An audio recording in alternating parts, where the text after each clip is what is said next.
మనోజ్, నువ్వు నా బిడ్డవి. లక్ష్మీ ప్రసన్న, విష్ణువర్ధన్ బాబు, మనోజ్ కుమార్. నిన్ను ఎలా పెంచానురా నేను? అందరికంటే నిన్నే గారాభంగా పెంచానురా. నీకే ఎక్కువ ఖర్చు పెట్టి చదివించాలని ప్రయత్నం చేశానురా. నువ్వు ఏది అడిగినా నేను నీకు ఇచ్చానురా. కానీ ఈ రోజున నువ్వు చేస్తున్న పని బిడ్డల గుండెల మీద తంతారంటారే, అలా తన్నేవరా. మనసు ఆవేదనతో కింగిపోతుందిరా. నేను మీ అమ్మ ఏడ్చుకుంటున్నావురా. జర్నలిజం ఉన్నది లేనిది, లేనిది ఉన్నట్టు రాస్తున్నారా. నువ్వు నన్ను కొట్టడం ఏంట్రా? నా బిడ్డ నన్ను తాకలా. ఇద్దరం ఘర్షణ పడ్డాం కొన్ని కారణాల వల్ల. ప్రతి ఫ్యామిలీలోనూ ఉంటాయిరా ఇవి. లేనివాడు ఎవరైనా ఉంటే ప్రపంచంలో ఒకరున్నారేమో, 1% ఉంటుందేమో. అటువంటి వాళ్ళ ఇంటికి వెళ్ళి కాళ్ళు గడిగి నిద్ర పూసుకోవచ్చు. భారత భాగవత రామాయణాలు చూసావు కదరా. ఏమిటిది?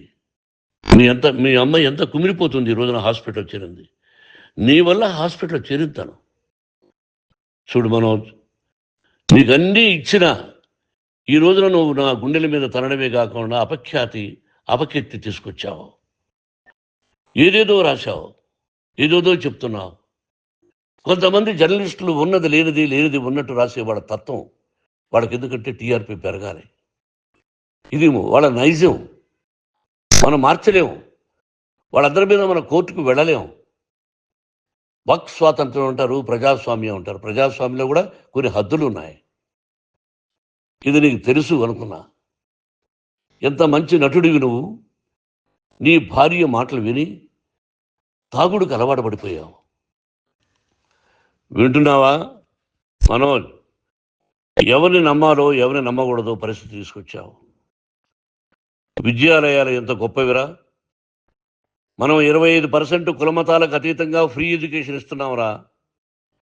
క్యాస్ట్ అనేది తీసేసానురా 92లో ప్రాస్పెక్ట్స్లో. నువ్వు చదువుకున్నావురా. అక్కడ చదువుకున్న బిడ్డలు ఐఏఎస్, ఐపీఎస్ అయ్యారురా. ఎంతోమంది గొప్పవాళ్ళు అయ్యారురా. నువ్వు నటుడుగా ఎంతో గొప్పవాడివి. తాగుడికి అలవాడబడి నువ్వు నీ భార్య ఇంట్లో బిహేవ్ చేస్తున్న విధానం ఆ భగవంతుడు సర్వేశ్వరుడు తెలుసు. భగవంతుడు చూస్తున్నాడు రా. నేను తప్పు చేసినా, నువ్వు తప్పు చేసినా, ఎవరు తప్పు చేసినా. ఎంత అవకాశం ఇచ్చావు మాట్లాడుకునేదానికి అందరికీ. ఇన్ని సంవత్సరాల్లో మన విద్యాలయాల్లో ఒక్క తల్లి కానీ ఒక తండ్రి కానీ ఏమైనా చెప్పారా? ఆ బిడ్డలు మన బిడ్డలు రా. మీరెంతో నాకు అక్కడ ఉన్నవాడు కూడా నా కూతుర్లు, నా కుమారులు. ఎంతమందికి ఫ్రీ ఎడ్యుకేషన్ ఇస్తున్నావు. వాడి దగ్గర ఏది ఆశించలా. నువ్వు ఎందుకు ఇలా తయారైపోయావు? ఎందుకు ఇంట్లో ఉండే పని వాళ్ళందరినీ కొడుతున్నావు? పనివాడు వాడు పని చేసుకోవడానికి మన ఇంటికి వచ్చాడు రా. ఆ పనివాడిని కొట్టడం చాలా మహాపాపంరా.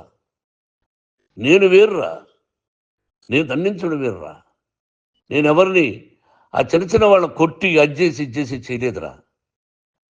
సినిమా ఇండస్ట్రీలో మోహన్ బాబు కొడతాడు, తిడతాడు అంటే అది షూటింగ్లో జరిగి ఉండొచ్చేమో. కానీ ఇంట్లో ఉండి 10 సంవత్సరాల నుంచి 20 సంవత్సరాల నుంచి పనివాళ్ళు ఉన్నారు. నేను ఇంట్లో లేని సమయంలో వాళ్ళందరినీ కొట్టి వాళ్ళ ఫోన్ లాక్కొని ఒకడైతే చచ్చిపోవాలి. వాడు పోలీస్ కంప్లైంట్ ఇచ్చి ఉండొచ్చు. నేను వద్దు అని వాడిని బతిమాలాడు. పోలీస్ కంప్లైంట్ కూడా ఇవ్వలా. ఇంకైనా నువ్వు నీ భార్య మారి బయట ఉండండి రా అన్నాను నేను. లేదు డాడీ, తప్పు చేయలేని ఒకసారి వచ్చావు, మళ్ళీ తప్పు చేశావు, మళ్ళీ వెళ్ళావు, మళ్ళీ ఈసారి తప్పు చేయనన్నావు. ఏమండి వీడు తప్పు చేయడం అని మీ అమ్మ చెప్పింది. ఇంట్లో పెట్టుకున్నా. మళ్ళీ నువ్వు చేస్తున్నది, ప్రతిరోజు నువ్వు తాగుతున్న విధానం నీకే తెలుసు. ఇది ప్రజలు నమ్ముతారా లేదా అనవసరం నాకు. నేను నీకు చెప్తున్నా, ఇంతటితో పులి స్టాప్ పెట్టాలి. 3 రోజుల నుంచి రకరకాలుగా రాస్తున్నప్పుడు నా మనసు ఆవేదనతో ఉంది. మళ్ళీ చెప్తున్నా, Mohan Babu university is greater than temples. Greater than temples. బిడ్డలను కాలేజీలో చేర్చుకునే ముందు చెప్తారు, అన్నయ్య ఎంత ఉంది యూనివర్సిటీ రూల్స్, ఇది మా పద్ధతి, మీకు ఇష్టమైతే చేర్చండి. గవర్నమెంట్ బిడ్డలను గవర్నమెంట్ ఏమిస్తుందో ఇంత పర్సంటేజీ వాళ్ళకు కూడా మీ దగ్గర ఎందుకు డబ్బు తీసుకుంటున్నాం అంటే దానికి అర్థం పరమార్థం చెప్పాము. దొంగతనంగా తీసుకోలేదు, ప్రతి దానికి చెక్కులు ఉన్నాయి, అది అకౌంట్ ఉంది. దానిలో తప్పులు జరిగితే డిపార్ట్మెంట్ ఉంది. కాలేజీలో ఇంకేమైనా తప్పు జరిగితే గవర్నమెంట్ ఉంది. ఇవన్నీ నీకు తెలుసు. ఈ రోజున ప్రపంచంలో నేను నెంబర్ 1గా చేయాలని మీ అన్న కష్టపడి ఇతర దేశాల్లో నెంబర్ 1 యూనివర్సిటీ టైఅప్ చేశాడు. ఈ రోజు నువ్వు చేసిన విధానం ఏమిటి? నువ్వే ఒకప్పుడు నాకు ఇవి ఏమొద్దు, నేను యాక్టింగ్ అన్నావు. ఈ రోజున ఏం చేస్తున్నావు? విద్యాలయాలు మీద పడ్డావు. తల్లిదండ్రులు చాలా గొప్పవాళ్ళరా. కొంతమందికి డబ్బు కట్టలేకపోవచ్చు, కట్టని వాళ్ళకు కొంత సహాయం చేసాం. అంతా సహాయం చేయలేము. బ్యాంకుల్లో డబ్బు కట్టాలి, లెక్చరర్స్కి డబ్బులు ఇవ్వాలి, యూనివర్సిటీ బ్రహ్మాండంగా నడపాలంటే మంచి లెక్చరర్స్ కావాలి. ఇవన్నీ తెలిసి చేస్తున్నావురా 32, 33 సంవత్సరాల నుంచి. అది పక్కన పెడితే అందరినీ కొట్టడానికి వస్తావు. మీ అన్నం తిడతావు. ఒక వ్యక్తి వినయ్ గారని ఆయన వ్యక్తి హెల్ప్ చేయడానికి వస్తే ఆ వినయ్ ఎవరు లజ్జాగుడికి చంపేస్తాను వాడు అన్నావు. ఇవన్నీ ఎంత తప్పురా? అంటే మీ నాన్నగారికి ఎవరు సహాయం చేయడానికి వస్తే వాళ్ళందరినీ లజ్జాగుడుకులు అంటావు, చంపేస్తానంటావు. మీ అన్నను చంపేస్తానన్నావు. చంపరా చూద్దాం మీ అన్న. నేనే అన్నా. తాకరా నీ ధైర్యం ఉంటే అన్నా. ఎంతమందిని చంపాలనుకుంటున్నావు? ఎంతమందిని చేయాలనుకుంటున్నావు? నువ్వు ఏం సాధించాలనుకుంటున్నావు? ఆలోచించుకో. ఈ ఇంట్లోకి అడుగు పెట్టడానికి నీకు అధికారం లేదు. ఇది నా కష్టార్జితం. మా నాన్నగారు 10 రూపాయలు 10 పైసలు కూడా ఇవ్వలేదురా. మంచి జన్మనిచ్చాడు మా నాన్నగారు. మద్రాసుకు వెళ్ళి వీధుల్లో అడుగు తిన్నాను రా. ఒక పూట కూడా భోజనం లేకుండా అడుగు తిన్నాను రా. న్యాయంగా మోహన్ బాబు తిడతాడు కొడతాడంటారు కానీ మోసగడనం లేదురా. నీట్ పార్లమెంటేరియన్గా బయట వచ్చాను రా. నువ్వు నా పరువు ప్రఖ్యాతులు మంట కలిపావు. ఏమిటి నేను చేసిన అన్యాయం? నీకు జన్మనిచ్చాను, అదా నేను చేసిన పాపం. అందుకే ఇది నా ఇల్లు అన్నావు. నువ్వు నీ ఇల్లు కాదు. నీ కష్టార్జితంతో నువ్వు సంపాదించుకున్న ఇల్లు నీది. ఇది నా డబ్బు, నా కష్టార్జితం. నా కష్టార్జితంలో నేను పిలిస్తేనే మీరు ఇంట్లోకి రావాలి. అటువంటిది పోగొట్టుకున్నావు నువ్వు. ఆస్తులు అంటావా? ముగ్గురికి సమానంగా రాయాలా లేదా అది నా ఇష్టం. ఆస్తులు ఇస్తానా లేకపోతే ఎవరికైనా దానధర్మాలు చేస్తానా? అది నాకు సంబంధించిందిరా.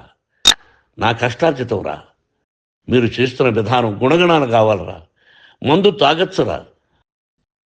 ఎంత తాగాలి? నేను కూడా 1 or 2 పెగ్స్ తీసుకుంటా. ఇది తప్పు కాదు, జనానికి తెలియాలి. నా డబ్బు ఇది. తాగి ఎవరిని కొట్లా. తాగి నేను తింటున్నా. అది ప్రజలకు అక్కర్లా. నేను తప్పు చేస్తేనే ప్రజలకు కావాలా. ఇవన్నీ ఉన్నాయిరా. ఇవన్నీ తెలుసుకో. జర్నలిస్ట్ సోదరులారా, మీకు నా గతాన్ని తెలుసు, నా భవిష్యత్తు, నేను ఎక్కడి నుంచి వచ్చాను కూడా మీకు తెలుసు. ఈ రోజున మీరు రాస్తున్న విధానం, నా బిడ్డ నన్ను కొట్టాడన్నారు. ఎంత తప్పు! ఈ రోజున నా బిడ్డ మీద కోపంతో అవును చెప్పచ్చు. కాదు, వాడు నా మీద చెయ్యెత్తలేదు. నేను ఘర్షణ పడ్డాం. ఘర్షణ వేరు, కొట్టుకోవడం వేరు. గాయాలతో హాస్పిటల్కి వచ్చి కుంటుకుంటుగా నడిచాడు. మళ్ళీ ఏమని పోలీస్ స్టేషన్కి వెళ్ళి చెప్పాడు. ఎవరో 2 ఉన్నారు, వాళ్ళిద్దరూ నా మీద దాడి చేశారన్నాడు.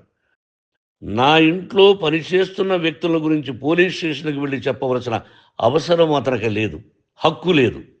పోలీస్ డిపార్ట్మెంట్ కూడా తెలుసుకోవాల్సిన విషయం. నా ఇంట్లో ఉండే వర్కర్స్ మీద నేను కంప్లైంట్ ఇవ్వాలి.